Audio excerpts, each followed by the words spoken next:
Vamos falar agora sobre situações de casos de crianças engasgadas.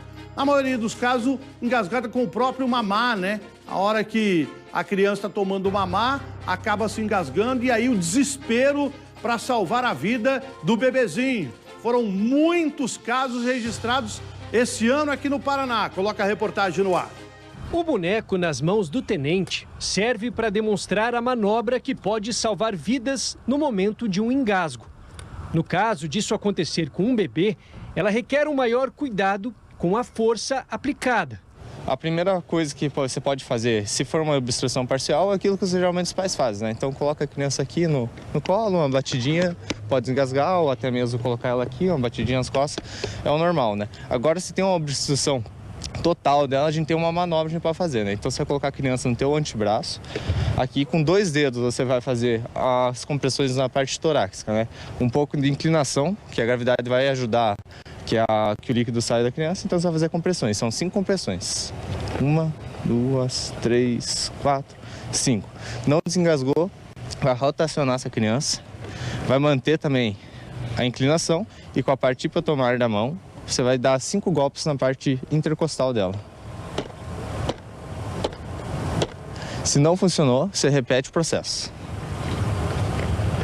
Tem que lembrar, né, que como é uma criança, então você tem que tomar cuidado com a força que você vai utilizar, sempre moderada, não precisa ser uma força muito grande. A partir do momento que voltou a respirar, isso já significa que está tudo certo?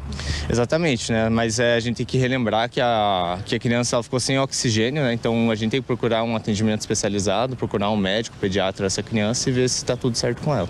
Em crianças maiores que têm mais resistência, a manobra muda um pouco. Como é uma criança, agora que ela já tem uma estrutura mais resistente, a gente pode fazer uma manobra que é o seguinte: a gente vai colocar o braço um pouquinho abaixo das costelas, acima um pouco do umbigo e vai fazer uma pressão.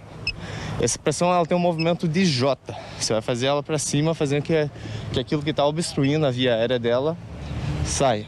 Então você vai fazer isso e sempre lembrando também da força. Como é uma criança, ela não tem tanta resistência, então você tem que maneirar na força, que faria para um adulto. Você vai fazer esse movimento. Como é uma criança, vai precisar realmente se abaixar, então você vai colocar aqui e vai fazer a pressão. Isso aqui vai ajudar com que o objeto que está obstruindo a via dela saia. E saber realizar essas manobras é sim muito importante.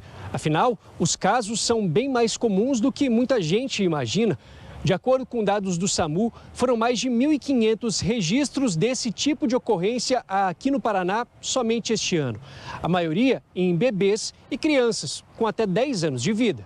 O tenente do Corpo de Bombeiros explica que os sinais de que as vias aéreas estão bloqueadas vão desde tosse, agitação, até a cor roxa em volta dos lábios. A primeira sintoma, você vai perceber que a criança não está efetivamente respirando, né? Pode acontecer a obstrução parcial ou a completa, né? A parcial a criança vai tossir e a completa ela vai realmente não vai conseguir respirar. Então isso aí ela vai começar a ficar cianótica, ela vai ficar com o olho procurando ajuda, então são alguns sinais que podem indicar para os pais ali que a criança está precisando de ajuda. Segundo a Secretaria de Estado da Saúde, em 2024, 11 bebês morreram devido a casos mais graves de engasgo no Paraná. Em 2023, foram 17 óbitos.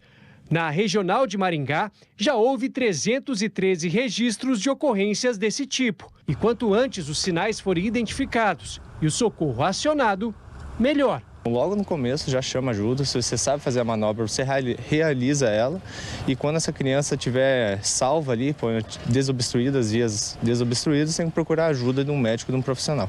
Aí o tenente falando, o problema é que na hora que acontece, porque ninguém quer que aconteça, mas na hora que acontece, a mãe entra em desespero, não consegue fazer. O pai que está do lado entra em desespero, não consegue fazer o procedimento. E aí o jeito é correr, ir para um bombeiro, achar uma viatura da polícia ou da guarda para ser feito o procedimento. Vocês viram aí? Já nesse ano, 1.500 casos de criança engasgada só aqui no estado do Paraná. Acontece mesmo, hein?